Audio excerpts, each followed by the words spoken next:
Señor, te pedimos que vuelvas a hablarnos. Señor, anhelamos escuchar tu voz otra vez. Háblanos, oh Señor, que tus palabras nos quemen, que tus palabras nos quemen con el fuego santo de tu altar, Señor, para que tu voluntad sea hecha y tus caminos sean obedecidos. Oh Señor, háblame, que yo quiero obedecerte, yo quiero obedecerte con todo mi ser.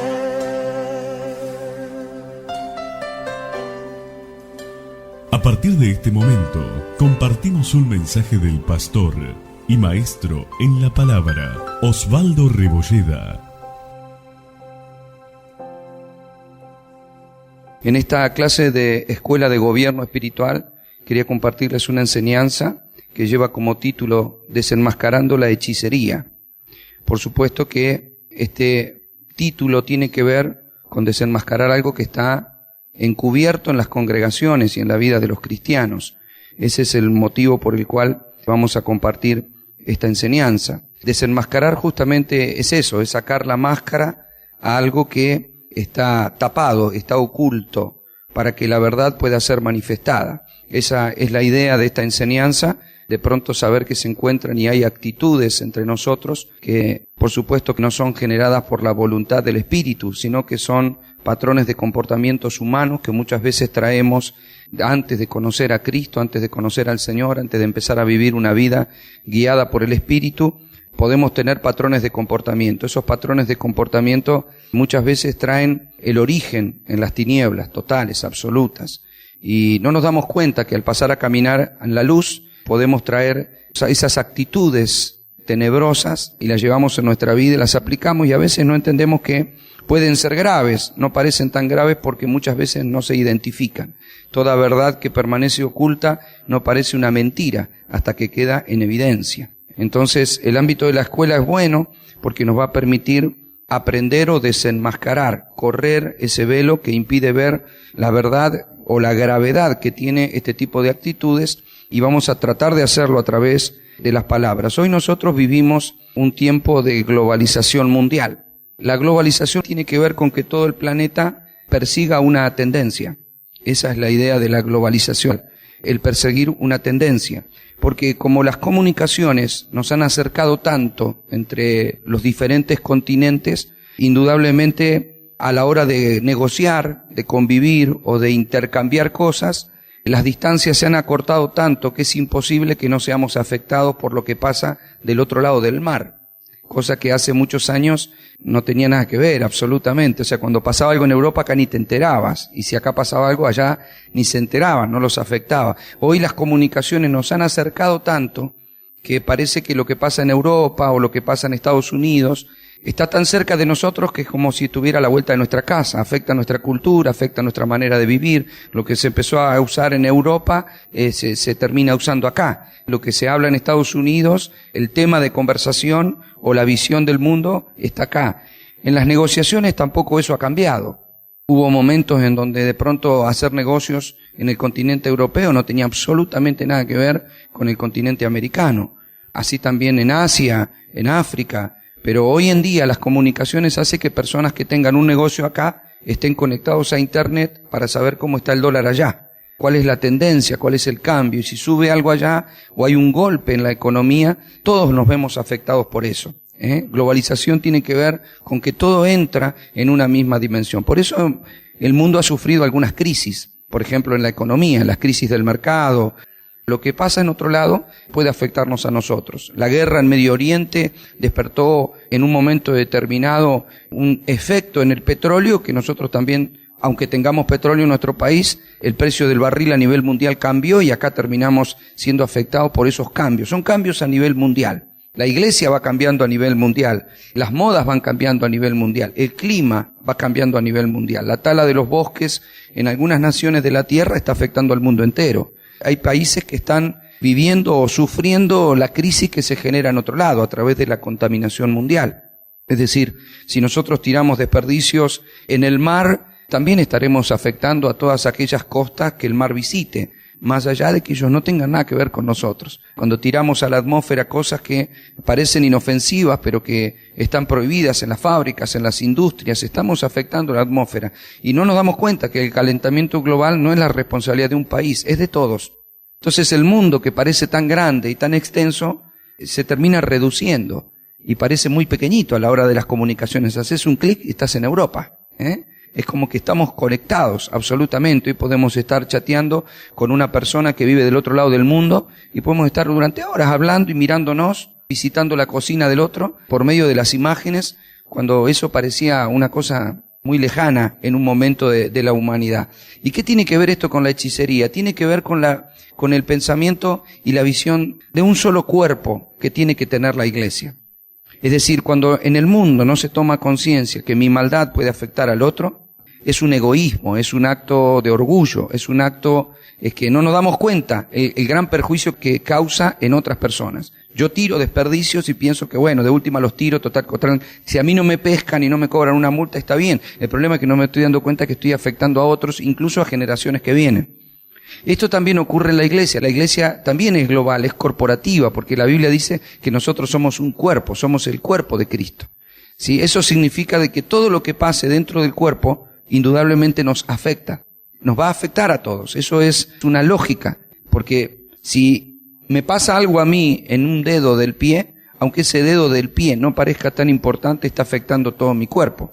Yo les he dicho en alguna ocasión, si uno se pega un martillazo en el dedo o te cae algo pesado en el dedo del pie, todo tu ser se conmueve, ¿o no? Sí, la cara, todo, parece que todo se ha afectado por un golpe en un lugar donde sí, ¿qué tiene que ver? Si no me golpeé en la cara, me golpeé en el dedo del pie. Sí, pero todo el cuerpo es afectado. De hecho, personas que han tenido infecciones en un miembro del cuerpo son afectados en todo el cuerpo y pueden morir incluso por causa de esa infección que se origina tal vez en un dedo.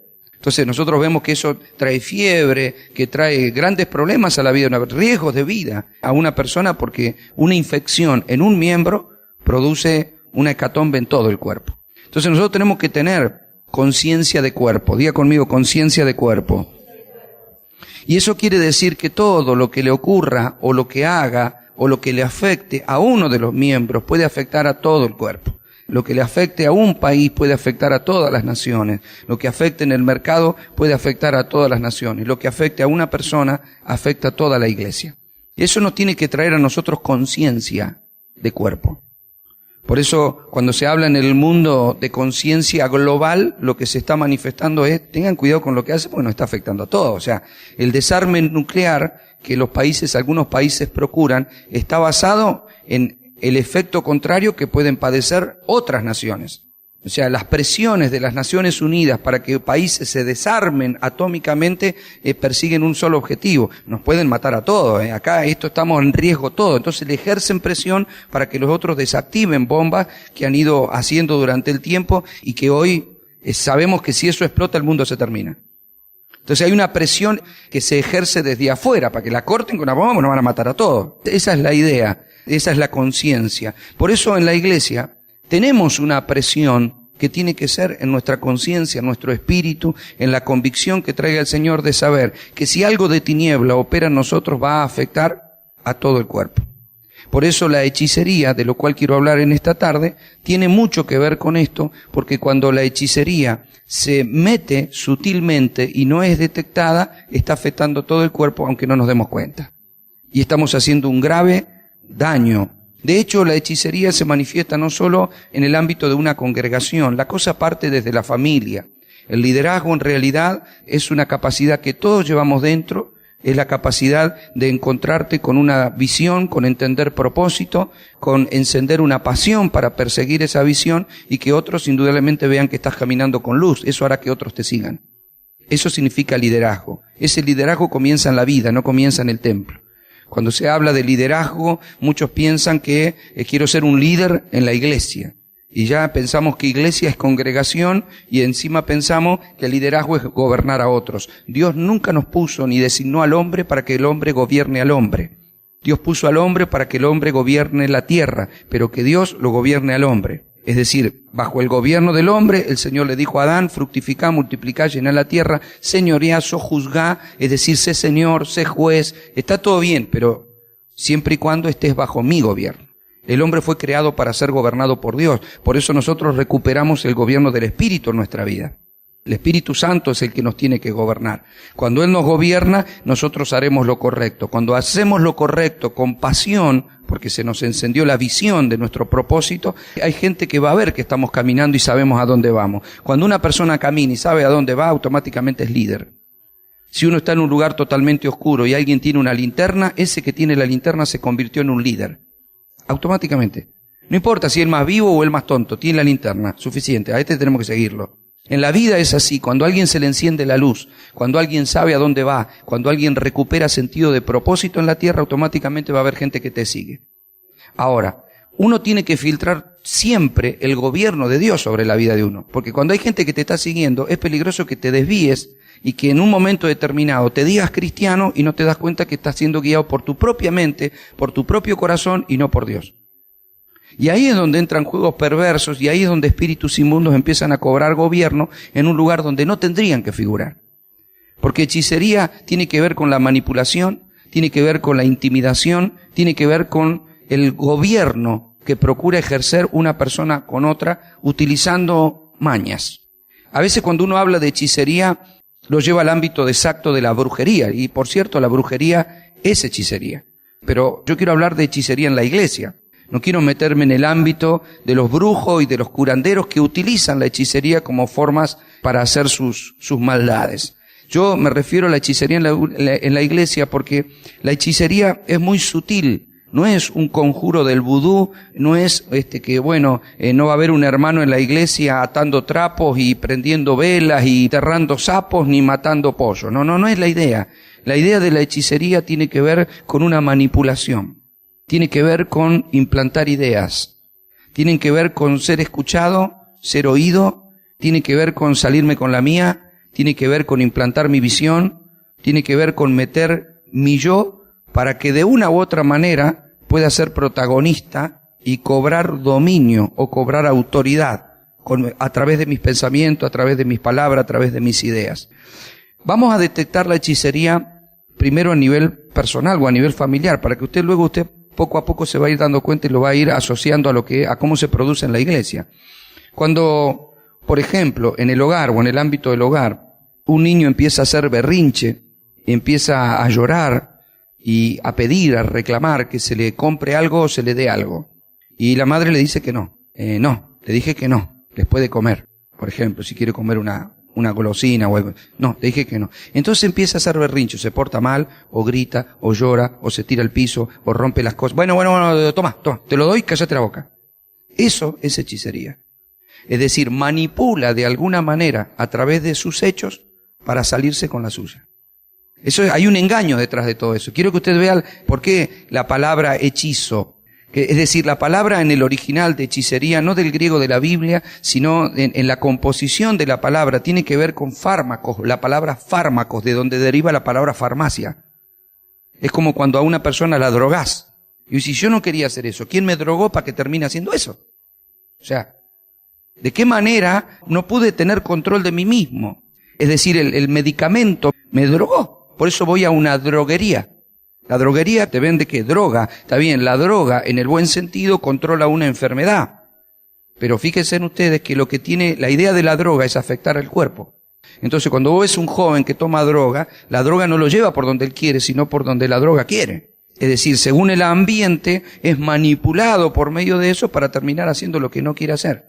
De ahí deriva la palabra hechicería. Por eso ustedes van a ver el engaño que existe, la tiniebla que existe cuando de pronto una persona, un niño, empieza a manipular. Yo quiero esto.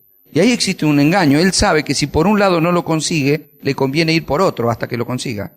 ¿Qué tengo que hacer? Y ya saben, hay chicos que ya saben que cuando lloran, bueno, tomá. Entonces utilizan ese método para hacer lo que quieren y no lo que quieren los padres. Si un padre no detecta eso y le da el gusto, lo que está haciendo es permitiendo que su hijo manipule la situación y termine gobernando algo que tendría que haber gobernado él. Esta es una escuela de gobierno espiritual. Por eso es tan importante hablar del ámbito de que en el gobierno no exista eso. En la casa, ¿quién tiene que gobernar? ¿El niño? No, no tiene que gobernar el niño. ¿Y por qué termina gobernando la situación? Y al final yo he visto familias que toda la familia, o sea, el padre, la madre y los demás hijos, tienen que terminar haciendo lo que el más chiquito quiere. Porque cuando él quiere mirar esto en televisión, él empieza y hace lío, al final todos terminan mirando Mickey. Cuando el padre quiere mirar un partido, la madre quiere mirar una novela, el otro quiere mirar una película, pero tenemos que terminar lo que el más chiquitito dice porque como él llora y rompe todo. Entonces, ¿quién termina gobernando el televisor? El chiquito. Eso es hechicería. Eso se mete en el ámbito de la iglesia también. Vamos a ir introduciéndolo, pero esa es una de las características para que usted vaya viendo que parece inofensivo, pero en definitivo es grave porque te termina gobernando. Vos le decís, no, quiero ir hasta allá. No, vamos para allá. Quiero ir hasta allá. No, quiero ir a jugar. No, vamos para allá, que tengo cosas que hacer. Y te hace tantas cosas. O se tira al piso, o llora, o agarra, o rompe, o patea, o se enoja, que termina yendo a donde no quería ir.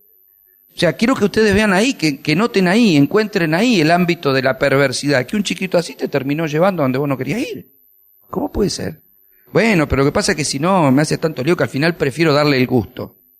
Eso en la iglesia es gravísimo. Si yo como pastor tengo que darle el gusto a alguien de la congregación porque si no me dice que si no le doy el gusto se va, o que si no acá me parece, o empieza a ser, ahí es donde empieza a ser algo verdaderamente perverso. ¿Me está comprendiendo? Otra de las maneras que se manifiesta es cuando, por ejemplo, un niño manipula entre el padre y la madre. Va al papá y le dice, ¿me dejás salir a jugar afuera? O a la mamá, que generalmente es a quien primero consultan. ¿Me dejás ir a jugar con Pedrito, a andar en bicicleta? No vas. Te sentás y te pones a hacer los deberes. Dale, no. Listo. El pibito va y lo agarra al padre, trabajando ahí con una herramienta en su casa, o haciendo algo, o distraído, mirando televisión. Le dice, papá, ¿puedo ir a jugar a andar en bicicleta con Pedrito? Sí, anda. Ahí es donde el tipo sale, manotea la bicicleta y arranca. La mamá le dice, ¿a dónde vas? Te dije que no, papá me dejó. Agarró la bicicleta y se fue. Eso es manipular. Eso es hechicería. ¿Se da cuenta? Te pregunto a uno y como no me dejó, tengo que quebrar ese gobierno. De alguna manera, yo sé que mi madre gobierna, pero yo tengo que quebrar eso. Entonces, ¿cómo quiebro eso? Busco un aliado. Entonces tengo que enganchar a alguien con las defensas bajas y para ahí le dice, vos papá que sos bueno, ¿me dejás ir? Donde le tiró esa, el padre sí, anda. Encima el hombre cuando está haciendo otra cosa no está pensando mucho en otra. ¿No? Como que no somos bifocales. Entonces agarramos y sí, anda, y se va. Y el tipo quebró el gobierno del primer mandato. Eso también se mete en la iglesia. Cuando hay liderazgo, cuando hay gobierno, una persona puede venir y decirle a la pastora, ¿puedo hacer tal cosa? No, porque vamos a hacer primero lo otro. Entonces viene, pastor, ¿podemos hacer tal cosa? Sí, hacelo. La pastora le dice, ¿qué te dije? Que no hagamos eso. A mí el pastor me dijo que lo hiciéramos. O sea, es muy sutil, pero en definitiva quiebra el gobierno. Quiebra el gobierno. Si no funciona con este, le voy a preguntar al otro. Y si no funciona con el otro, voy a ver el líder de área y decirle, ¿a vos qué te parece? Porque el pastor me dice que no hiciera, pero no tendríamos que hacer tal cosa. Decime vos que sos el líder, porque a vos te pusieron para tomar estas decisiones, ¿o no? O sea, está buscando cómo quebrar lo que le dijeron que no para terminar haciendo sí.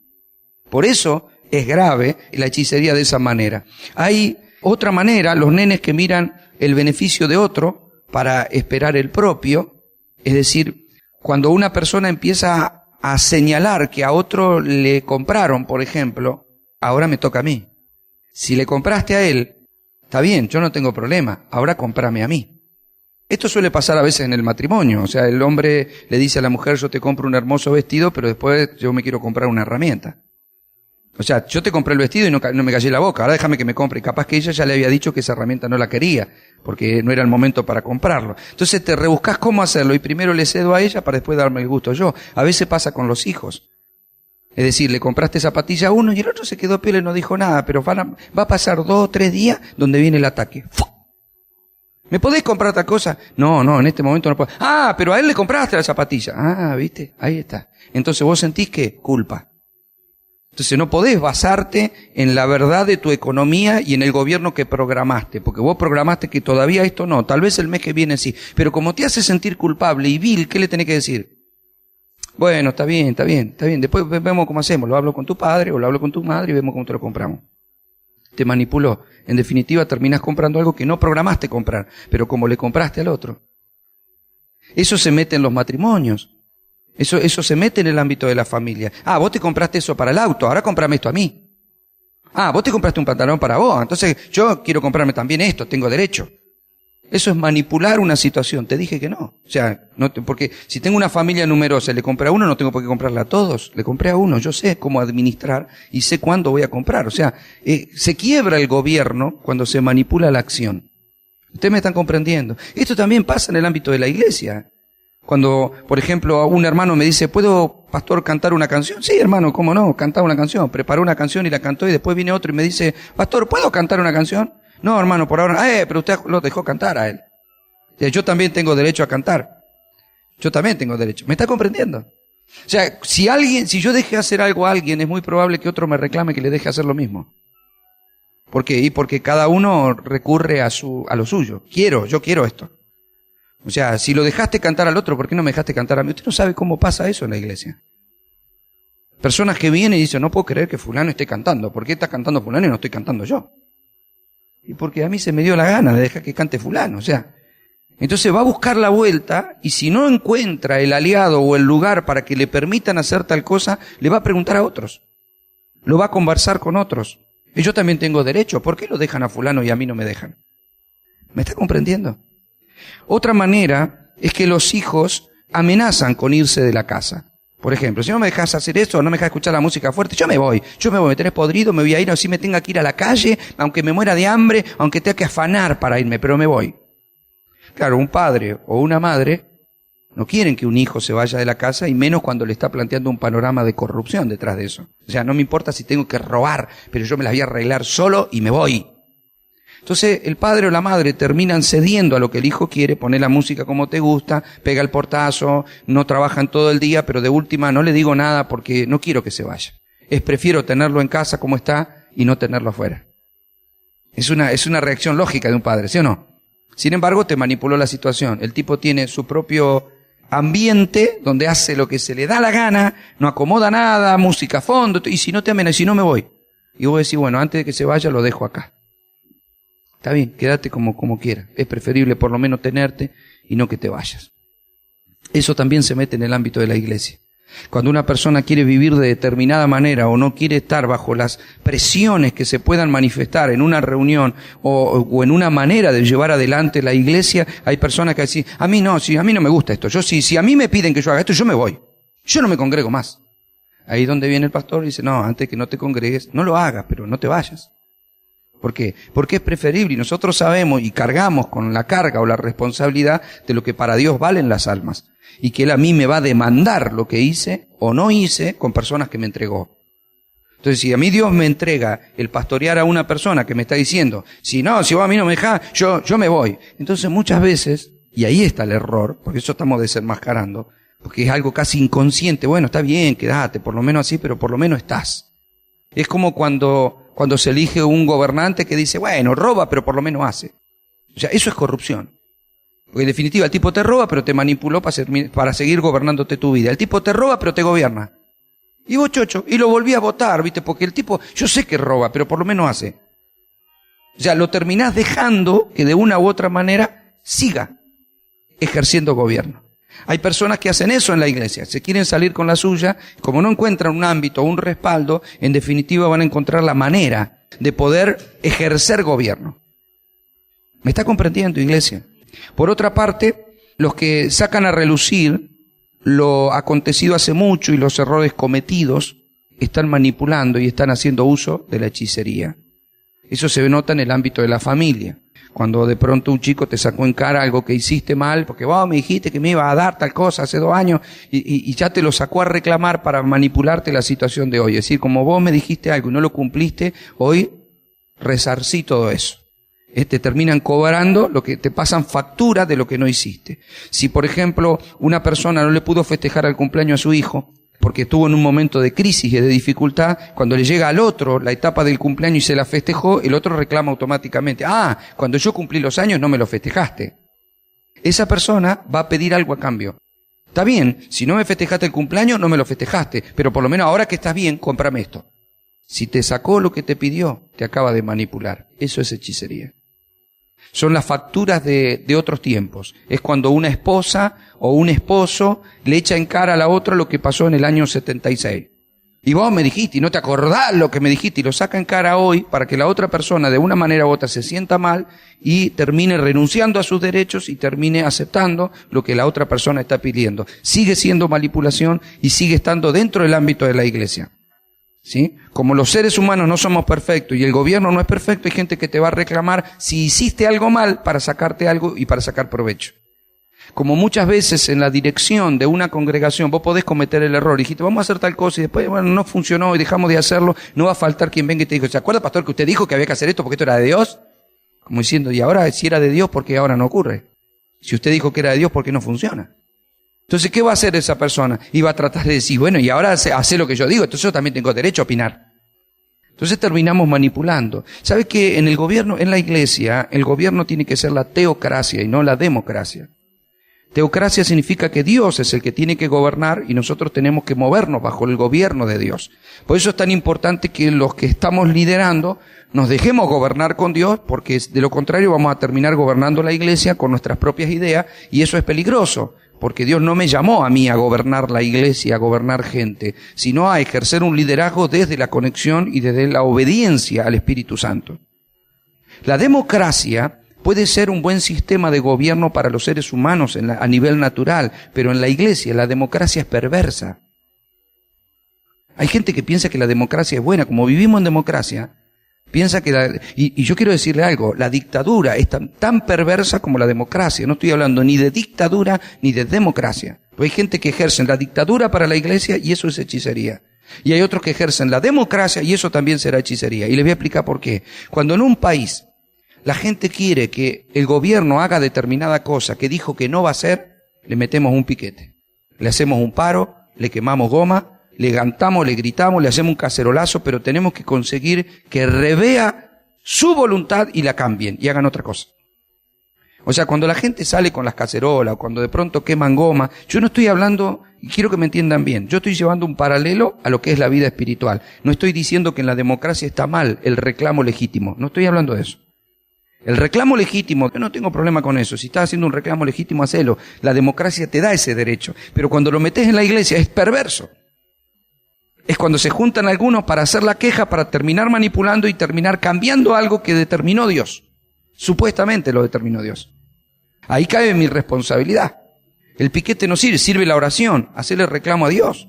Ponete a orar si no te gusta algo que yo he determinado o he decidido. Pero donde empiece el berrinche, donde empiece el bombo, donde empiece el piquete en la iglesia, eso es manipulación.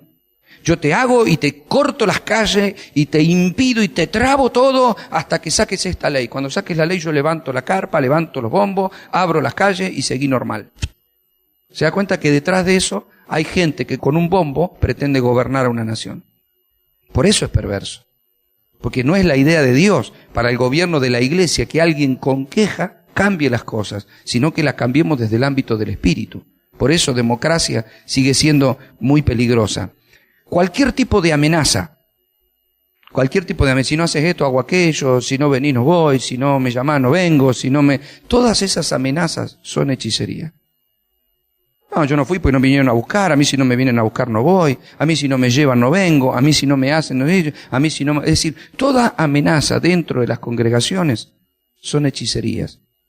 En la congregación, en el hogar. Empiece a detectarlo porque usted se va a dar cuenta que estamos rodeados de todas esas cosas. ¿Por qué? Porque en la naturaleza caída del hombre la hechicería es muy común, porque el hombre se vuelve muy egoísta, la raíz de la hechicería es el egoísmo. ¿Por qué yo quiero manipular una situación? Porque quiero hacer lo que tengo ganas de hacer, en definitiva estoy pensando en mí. Entonces no me importa. Cuando usted ve un piquetero que corta la calle y que le impide a 10.000 argentinos que vayan a trabajar y que lleguen en horario, es porque al tipo no le importa a los 10.000 argentinos, le importa a él. A mí cuando me digan que me aumenten el sueldo, yo lo dejo pasar. Claro, pero no te das cuenta que está impidiendo que otras personas avancen, que lleguen en horario, tienen derecho, los dejaste trabados, están al rayo del sol, están 3 horas ahí, tocan bocina, tienen que llevar, pierden el ausentismo, no sé, problema de ellos si pierden el ausentismo, que sepan que nosotros queremos aumento. O sea, no importa cuántos perjudico, importa que yo quiero un cambio. Y cuando tengo el cambio, lo demás que reviento. O sea, yo no voy a hacer piquete por los indios del Chaco. A mí que hagan piquete ellos. A mí me importa, yo tengo un aumento en la fábrica, suficiente. O sea, la gente, ese individualismo, eso es orgullo. Ahí nace. Yo quiero que ustedes vean que cuando el diablo cae, teniendo la posición que tenía, lo hace porque iniquidad se encontró en él, porque la soberbia llenó su corazón y porque él empezó a manipular la situación. ¿Usted cómo cree que contrató la 3/4 parte de los ángeles del cielo para que terminen siendo ángeles caídos? O sea, ¿cómo los convenció? Porque hay una manipulación. Pues ahí le tenés que decir que yo voy a ser igual que Dios cuando es mentira. O sea, la tiniebla tiene ese ámbito de lucha. O sea, yo te voy a decir que voy a levantar un trono al norte igual que Dios y yo voy a ser igual que Dios. Y hay ángeles que le creyeron, por eso son ángeles caídos, habiendo sido creados para la gloria. Porque hay gente que le creyó a la mentira. Y hay gente que le cree al diablo. Y yo te voy a dar plata, y te voy a dar fama, y hay gente que hace pacto con el diablo, y él no tiene por qué quería plata si te doy plata. No, que no te dije la letra chica, que es lo que te voy a pedir yo a vos. O sea, en definitiva te manipulé para sacarte tu alma, te manipulé para que si no te pudiste, si no pudiste caer de alguna manera, yo encuentre la vuelta para generar tu caída. Mire, cuando el enemigo llevó adelante su plan y vio que le estaba dando tanto resultado, y Cristo viene a la tierra y se hace hombre, y cuando el diablo lo lleva a la cruz, él gritó gol. O sea, el diablo estaba gritando que había ganado cuando lo crucificó a Cristo, porque lo logró localizar. O sea, de cuando era bebé, salió a matar a los chicos de Belén porque estaba localizando cuál era el Cristo. Pero cuando lo llevó a la cruz, ya sabía por las señales que Cristo había hecho de que ese era el Cristo. Entonces él creía que era el Cristo y que había ganado, así que salió gritando un gol. Y el problema es que no se dio cuenta que todo eso le cayó sobre su cabeza, porque al tercer día el Señor lo resucitó y Cristo venció a las tinieblas. Ahora, cuando vos estás vencido y se te termina el plan, ¿qué haces? ¿Seguís combatiendo cuando te quitaron toda la autoridad? ¿Seguís combatiendo cuando te quitaron las armas? Vamos a aliarnos. Vamos a buscar la manera de si confrontar, porque si yo confronto pierdo. Sin confrontar voy a buscar la manera de engañarlo igual. Fíjese lo que hicieron cuando Balaam fue a maldecir a los hijos de Israel, algo que compartí también anoche, que compartimos sobre el tema de la economía. Fíjese que en ese momento Balaam no pudo, el profeta, maldecir al pueblo. Porque él se paraba para maldecir y lo bendecía. Y el otro dice, Balac le decía, pero yo te traje para que los maldiga y vos me los terminás bendiciendo. Y él quería hablar y los bendecía. No pudo maldecirlo. Entonces, como no pudo, ¿saben lo que hizo? Porque él quería cobrar igual el dinero que le habían prometido. Entonces dice, bueno, yo no puedo, dice, porque Dios no me deja decir lo que yo quiero. Tengo que hablar lo que Dios quiere. Y bueno, dice, yo no te pago porque yo te voy a dar oro, piedras preciosas, plata, todo, pues si vos me los maldecías, pero me los terminaste bendiciendo. Bueno, pero te voy a dar un consejo, que en definitiva, va a terminar produciendo el mismo resultado. ¿Vos los querés vencer? Sí. Bueno, yo te doy el consejo, pero a mí me paga igual. ¿Y cuál fue el consejo? Bueno, mandá a tus mujeres, a las que son hermosas, mandalas que se mezclen entre los judíos, entre el pueblo de Israel. Mandalas que los seduzcan. Y cuando ellas los seduzcan, se van a casar con ellas. Y que ellas no manifiesten creer en ningún Dios. Que ellas no tengan problema en abrazar al Dios de los judíos. Pero una vez que sean esposas, que lleven sus ídolos a la casa. Y que empiecen a declarar su derecho a honrar a sus dioses. Y cuando ustedes metan a los dioses falsos en el campamento de Israel, ustedes van a quebrar la fortaleza de Israel, porque la fortaleza de Israel es Dios. Cuando vos logres que ellos sean idólatras, los vas a terminar quebrando. Fíjese qué sutil el enemigo. O sea, si no te puedo maldecir de frente, porque la bendición está, le voy a buscar la vuelta. Por eso es tan importante descubrir la hechicería, porque si el diablo, vos podés estar toda la mañana, te reprendo, Satanás, y en el nombre de Jesús, sí, está bien. Pero él dice, no tengo problema, yo me voy cuando vos me echás. Pero después voy a venir por donde menos te lo esperás. vengo disfrazado, vengo enmascarado en un hijo. Entonces vos gritaste gobierno, porque en esta casa gobierno yo, y al rato viene, y el más chiquitito así, te sacó el gobierno. Y el diablo, te das cuenta que al final termino haciendo en la casa lo que yo... No, porque no vamos al culto, y empieza el vago así, y termina convenciendo a toda la familia que toda la familia no haga algo que había programado hacer porque el chiquitito no quiso. Quiero que ustedes vean, cuando yo hablo esto, no estoy diciendo todo el que es utilizado por la hechicería está endemoniado, no, hablo de influencias. Son influencias. Y quiero que usted vea, si usted me acompaña al libro de Gálatas, vamos a descubrir en el capítulo 5 del libro de Gálatas, porque Pablo define de una manera u otra, él define la hechicería, capítulo 5, versículo 19 del libro de Gálatas, dice: y manifiestas son las obras de la carne, que son adulterio, fornicación, inmundicia, lascivia, idolatría, hechicerías. Idolatría, hechicerías, enemistades, pleitos, celos, iras, contiendas, disensiones, herejías, envidias, homicidios, borracheras, orgías y cosas semejantes. Es decir, la hechicería es una obra de la carne. Tengo que identificarlo, por eso no es cuando yo lo identifico como algo totalmente diabólico, entonces que está endemoniado el tipo que me hizo esto. No, es una obra de la carne. Pero ustedes recuerden que la carne está cautiva a una ley. Es la ley del pecado. Entonces, ¿el diablo qué va a usar? Influencias. Es decir, cuando el diablo no se disfraza de caballero rojo, con 2 cuernos y un tridente para venir a decirte algo. Esa es una imagen romántica que el hombre se generó de Satanás, pero no es así. O sea, va a venir con la influencia a través de una persona que tal vez no camina en la fe, y ya empezaste a ver algo. O sea, es muy grave empezar a ver algo que no te dijeron. La influencia genera el pensamiento incorrecto genera acciones incorrectas. Viene un pensamiento, y me parece que el pastor no te saludó igual que siempre. No, la verdad que no me saludó igual que siempre. Ya empieza a caminar. Me parece que no. Seguramente que debe estar pensando que capaz yo ni enterado de lo que está. Y unas personas hacen, no solamente del pastor, me pongo como ejemplo, pero esto pasa con hermanos. No, porque cuando seguro que está pensando que yo no vine porque yo le dije que iba a venir y no vino. Entonces, y se hacen unas roscas y unos rollos, y se entra a manija, y después la próxima vez ya lo saluda mal ellos. ¿Qué tal? ¿Cómo te va? Como diciendo, si estás enojado, yo no tengo problema. Nadie, y el otro ni enterado. ¿Sí? Entonces, así trabaja, son influencias, son obras de la carne, son carnalidades que tendrían que quedar en la cruz de Cristo. Sin embargo, se llevan a nuestra vida familiar y se traen a la iglesia. Fíjese cómo se mete la hechicería, que Gálatas en el capítulo 3, ahí mismo, en el verso 1, dice: oh Gálatas insensatos, dice Pablo, ¿quién los fascinó para no obedecer a la verdad? A vosotros, ante cuyos ojos Jesucristo fue ya presentado claramente entre vosotros como crucificado. Es decir, ¿quién los fascinó? ¿Quién los drogó? ¿Quién los hechizó? Eso es lo que Pablo dice. ¿Quién los engañó? Si ustedes conocieron a Cristo y lo vieron a Cristo, ya no es como nosotros. Ya ustedes, lo que Pablo te dice, ustedes vieron cosas. ¿Quién vino con otra doctrina y te engañó? ¿Quién vino y te mintió? ¿Que estabas drogado? ¿Quién te drogó? Esa es la palabra en el original, fármaco. ¿Quién te engañó? ¿Quién te hechizó para que creas algo que no es? En definitiva, en la iglesia es muy sutil que se meta esto, porque el ámbito humano, natural, se presta para estas cosas. Siempre en nosotros está el lado humano, carnal, almático, y está el espíritu. Nosotros tenemos que ser hombres que captemos desde el espíritu, los que lideramos, hombres que captemos del espíritu y podamos hacer y decir lo que el espíritu quiere. Los cristianos tienen que captar del espíritu y poder percibir, filtrarlo todo, retenerlo todo, recibir, retener lo bueno, rechazar lo malo, y por descarte el cuerpo se purifica.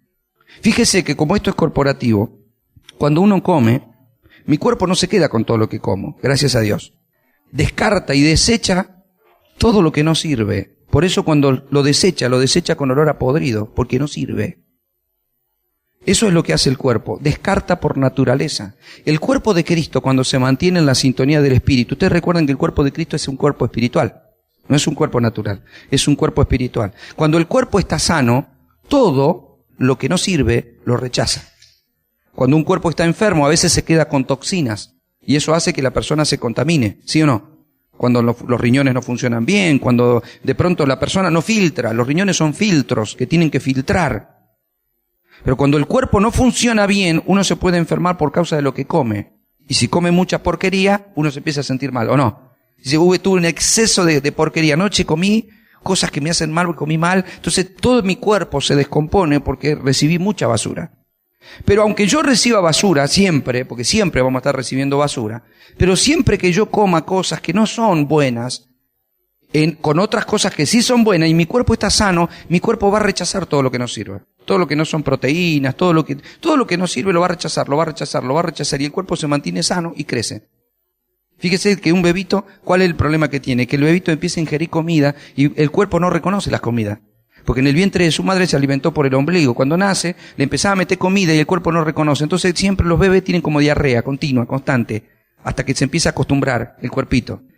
Empieza a hacer y vos decís, no, ahora está haciendo más durito. Claro, porque primero es, porque está rechazando el cuerpo algo que le parece externo. Pero el cuerpo va creciendo igual. Ahora lleve esto al ámbito del espíritu. El cuerpo de Cristo come, crece, se desarrolla. Por eso Dios puso ministerios para edificar a su iglesia. Come, claro, pero de todo lo que come, el cuerpo tiene que saber rechazar lo que no sirve, porque donde el cuerpo, cuando no es netamente espiritual, el cuerpo se enferma por consumir o recibir y quedarse con cosas que no son del cuerpo. Toda toxina que no sea de mi cuerpo y no es expulsada se quedará en mí. Todo lo que se quede en mí será veneno. En el cuerpo de Cristo pasa exactamente lo mismo. ¿Sabe cómo se metió la religiosidad y la religión en el cuerpo? ¿Eso es del cuerpo? ¿Dios quiso establecer una religión en el cuerpo de Cristo? No. ¿Y por qué se metió el legalismo? Fíjese que el legalismo tiene un precedente. El legalismo es manipulación.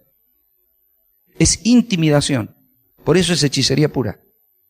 Y no se le ocurra ir, y entonces viene el mandato de acá. Como Dios no me puso a gobernar hombres, cuando yo le estoy diciendo y dando un mandato para su familia, usted ya está siendo manipulado.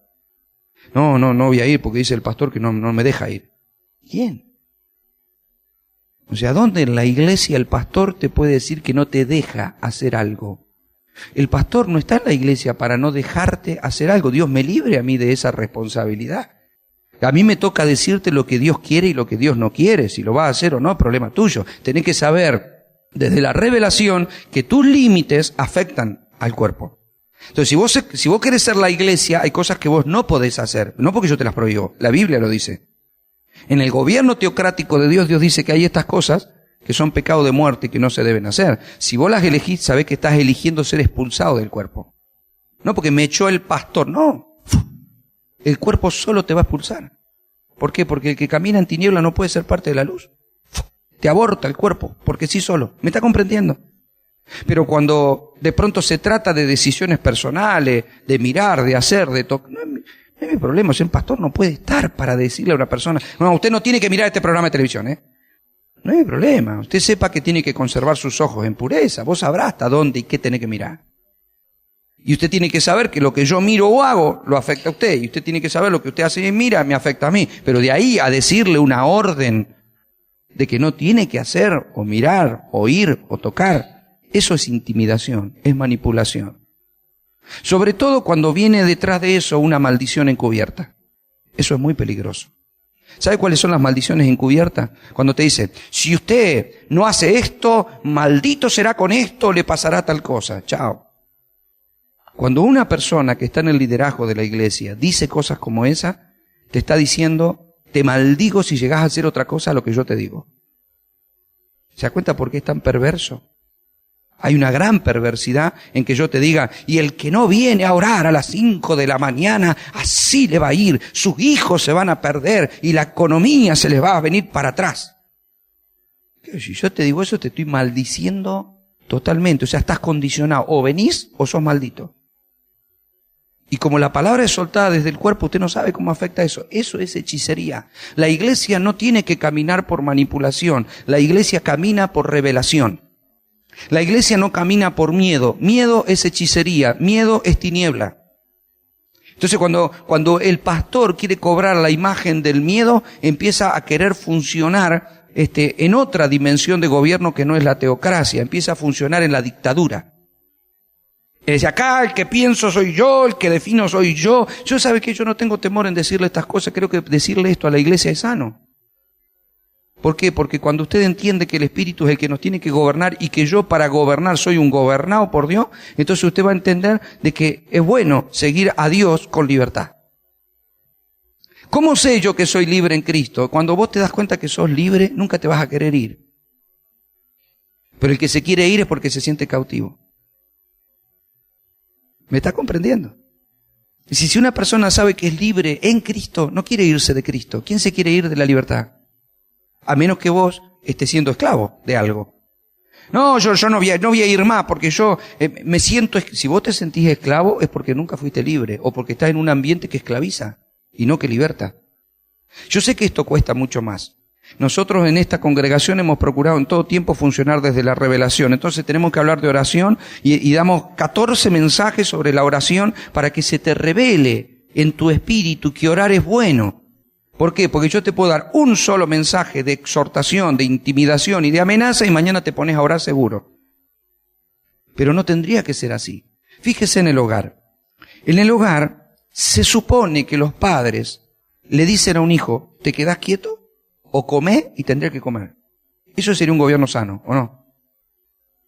Eso es lo que funcionaba en otra época. En la época bíblica había un temor, pero un temor que no era nacido de los golpes. Hoy te dice, te quedás quieto, no te quedás, le metió 14 sopapos en la cabeza y el tipo se siguió moviendo. Entonces vos te das cuenta que los golpes no funcionan en sí, que los gritos tampoco funcionan en sí, que ahí hay otra cosa. Entonces tenemos que descubrir que golpear la iglesia no es mi función. ¿Sabe que Moisés golpeó la roca y miró en la tierra desde afuera? Porque la roca representaba a Cristo. La iglesia representa el cuerpo de Cristo. Dios me libre a mí de golpear la iglesia, porque es la novia del Señor. Es como que yo vaya caminando con mi esposa y venga alguien a pegarle un palo a ella. Está en problema conmigo, le quiero avisar. No soy Kung Fu, pero me voy a transformar. Es decir, porque está tocando lo que a mí me pertenece. O sea, ¿qué pasa si yo, como ministro, le pego a la iglesia creyendo que hago la gran obra para el Señor? Y agarro la iglesia y empiezo, pa, y pa, y pa. Y Dios te mira de arriba y dice, ¿qué te pasa, querido? Donde vos le pegues a mi novia, yo te voy a pegar un boleo a vos. Porque hay gente que quiere quedar bien con Dios pegándole a la iglesia. Eso es manipulación. Yo no necesito pegarle, yo necesito instruirle, por eso tenemos un ámbito de la escuela. Ahora pasa esto, en la escuela muchos deciden estudiar, reciben un título y todos los beneficios, y otros deciden no estudiar y repiten de grado. ¿Quién se perjudica? ¿El profesor o el alumno? Y el alumno, porque el que abandonó por Gil, después se va algo, tendría que haber estudiado, cuando después, bueno, hermano, aguántesela. Pero el profesor ni se entera. Después de unos años, quién estudió y quién terminó y quién no, el tipo cobró todos los meses. Hermano, yo con Dios quiero cobrar todos los meses. Es decir, yo quiero estar en comunión con Dios, en paz con Dios, bien con Dios. Yo le digo, Señor, yo les enseñé. En el ámbito de la enseñanza, yo dije que esto es bueno hacerlo y que esto no. Quien hizo lo malo y no hizo lo bueno, problema de él. Porque delante de Dios, los perjudicados son los que no aprendamos. Si yo tengo que tomar esta directiva y digo, bueno, Dios dice que esto es bueno y que esto es malo. Esto es malo, ¡pum!, no toque. Esto es bueno, ¡pum!, hágalo. Y si no, ¡pum! O sea, si yo entro en ese sistema de golpes, como muchas personas entran, y hablo de golpes verbales. Yo cuando me enteré que en esta ciudad, para disciplinar a una persona tiene que venir, en una iglesia, tiene que venir 15 minutos después de que el culto empezó y tiene que irse 15 minutos antes de que el culto termine. Esto ahora, hace unos días. Le preguntamos, ¿y por qué? Y porque si está disciplinado nadie le tiene que dar un beso. Y nadie le tiene que decir Dios te bendiga. Entonces tiene que llegar cuando ya empezó y tiene que irse cuando ya terminó. Y tiene que hablar todos los días con el pastor. Porque se le prohíbe que los hermanos le digan Dios te bendiga. Perdónenme, para mí eso es perverso y diabólico. Y si usted cometió un error en su vida, abogado tiene para con el Padre a Jesucristo el justo. Eso de condenar a la gente delante de la iglesia. Y si cometiste un error y ya lo hablaste y ya lo confesaste, tener que pedir perdón desde el púlpito avergonzando y anunciando y anoticiando a todo aquel que tal vez no se enteró. Porque hay cosas, hermanos, que de pronto un hermano fue tentado y como venía de una vida así, tomó un monedero que no era el de él. lo confiesa, se arrepiente y yo lo mando al púlpito a decirle a toda la iglesia, iglesia, perdón, he robado nuevamente, agarré un monedero. A partir de ese momento, no solo queda disciplinado, queda en recuperación hasta que pueda incorporarse al cuerpo de Cristo. Así que me viene antes, se me va antes, y a partir de ahora toda la congregación sabe que el hermanito es chorro. Así que tengan cuidado. Eso es perverso, hermano. Eso es ponerle el pie en la cabeza a una persona que acaba de cometer un error y que encima lo confiesa. Porque cuando estemos en el cielo, yo creo que esas cosas pueden pasar. Pero mientras estemos en la tierra, es un disparate. Es un disparate que se haga pedir perdón a la iglesia públicamente y se haga confesar cosas, porque en definitiva lo ventila. Imagínate al hermanito chorro hacerlo predicar después. Y si tiene un llamado, ¿qué hace que no cometió un error y que no le pueda haber pasado eso y que tenga que seguir adelante con su llamado? No, nosotros pisoteamos y si cayó en guerra herido por el enemigo hay que matarlo. Sacrifíquenlo porque no es de raza. Eso es un disparate. ¿Me está comprendiendo, iglesia? O sea, en la iglesia tenemos que recuperar nosotros el grado de responsabilidad, identificar y darnos cuenta del orgullo y el egoísmo que hay detrás de la hechicería. Quiero terminar con Samuel 15, por favor. Versículo 23. Dice, porque como pecado de adivinación es la rebelión y como ídolos e idolatría la obstinación, por cuanto tú desechaste la palabra de Jehová, él también te ha desechado para que no seas rey. Quiero que ustedes vean que hay una relación entre adivinación, rebelión, idolatría y obstinación. Y quiero que ustedes vean, la obstinación y la rebelión son lo que generan hechicería. Porque cuando una persona es obstinada y quiere rebelarse contra algo, va a buscar la manera de hacerlo. ¿Sabe cómo dice? Bueno, pero si yo puedo ser un obstinado, pero yo no soy un idólatra. El problema es que el obstinado tiene un pensamiento y hace un ídolo de su pensamiento. No, yo pienso que para mí es esto. Sí, pero no sea obstinado. O sea, una persona obstinada es que para él es blanco y es blanco aunque vengan degollando. Y a mí nadie me va a convencer de esto. Entonces, en definitiva, va a buscar la manera de llevar el blanco al resto. Eso es hechicería. Identifíquenlo en su casa. Identifíquense a sí mismos si en algún momento esa manipulación, esa intimidación se mete en los hogares o se mete en la congregación. A veces no vienen anunciando que son tiniebla y hechicería, todo lo contrario. A veces se manifiesta justamente porque no se ve. Entonces el consejo, no, pero no hagas esto, no vayas ahora porque no, es muy sutil, pero te lleva al error. ¿Sabe que cuando Pablo le dice a los de Gálatas quién los hechizó, quién los fascinó, fue porque vinieron a ellos con una doctrina diferente, con un pensamiento diferente? Y la iglesia tiene que tener un pensamiento único, absoluto. Y le voy a explicar por qué. Porque Cristo es la cabeza de la iglesia y la cabeza no piensa varias cosas diferentes, piensa una. Dios tiene un pensamiento absoluto. El relativismo es humanismo. El humanismo es, todo es relativo. Por ejemplo, alguien me pregunta, pastor, ¿está bien o está mal ser homosexual? No, mientras que a mí no me molesten, está bien. Eso es relativismo. Eso es humanismo. Mientras que a mí, o en mi casa, no me molesta, o uno de mis hijos no sea así, el resto no tengo problema, que vivan como quieran. Humanismo. Según Dios, eso es un pecado de muerte. Y una persona así está cautiva por las tinieblas y tiene que ser libre. Punto. No hay, bueno, no, pero yo conozco a Jorgito que es re bueno y no me importa quién, eso es humanismo. Empiezo a elegir y a seleccionar lo que es y este no tanto, y este habría que ver y empiezo a juzgar, entonces tengo un tribunal de vida, pero con Dios no funciona así. ¿Dios tiene blanco o negro? ¿Por qué la iglesia, si es así, hoy funciona con tantas denominaciones diferentes y funciona con tantas liturgias diferentes? ¿Por qué hoy la iglesia puede estar tan fraccionada cuando tiene un solo gobierno? ¿Por qué hay tanta separación entre nosotros?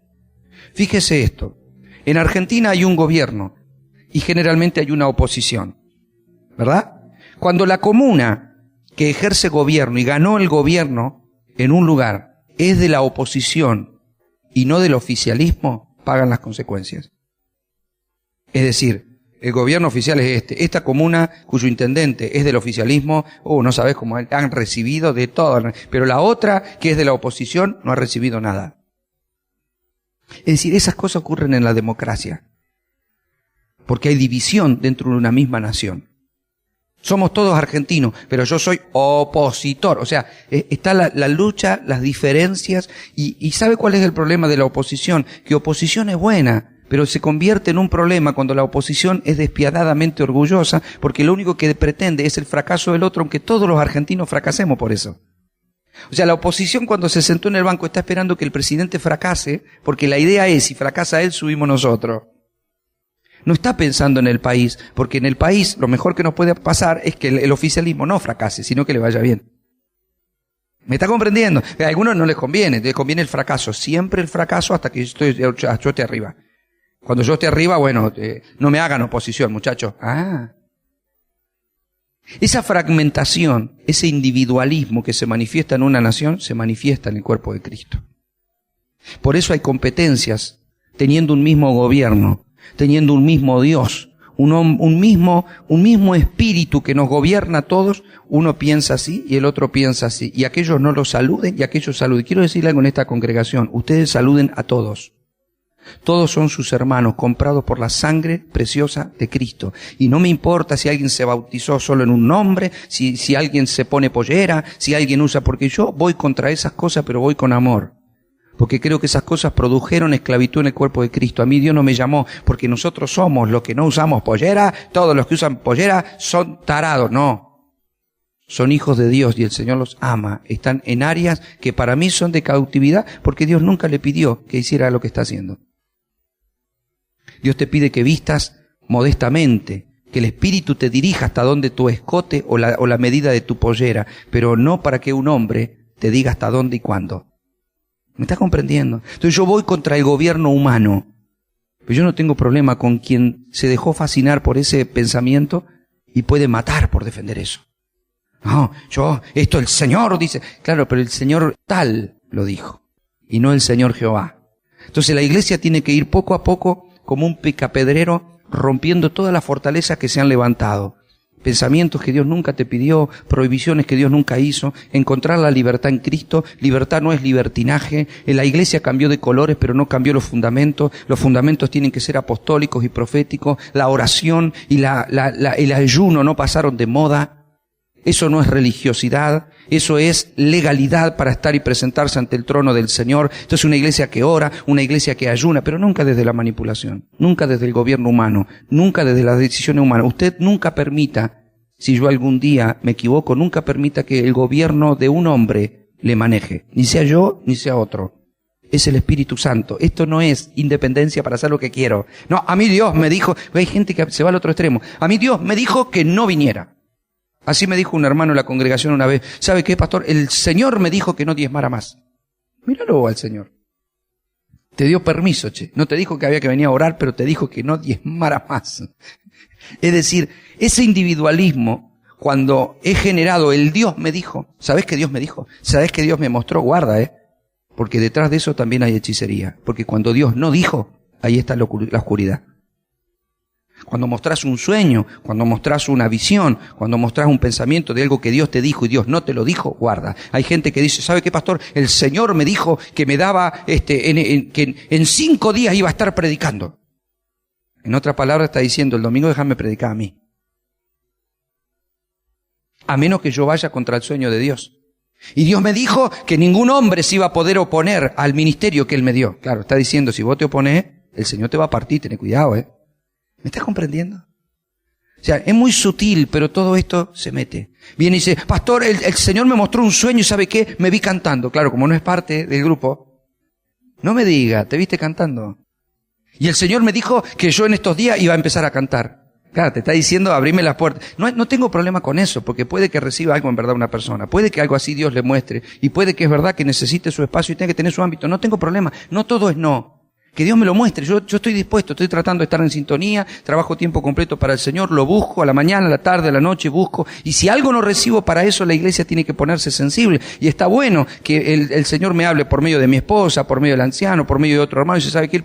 El Señor me mostró tal cosa, déjame evaluarlo, voy a orar, punto, pero nunca manipules con algo que Dios no dijo. Hechicería en la iglesia tiene que ser desenmascarada, Porque viene un tiempo de funcionamiento totalmente espiritual. Y cuando la iglesia funciona en el espíritu, todo desecho será abortado, será expulsado, será desechado del cuerpo, porque no sirve la impureza y las toxinas en el cuerpo de Cristo. Dios está formando una iglesia pura, puramente espiritual.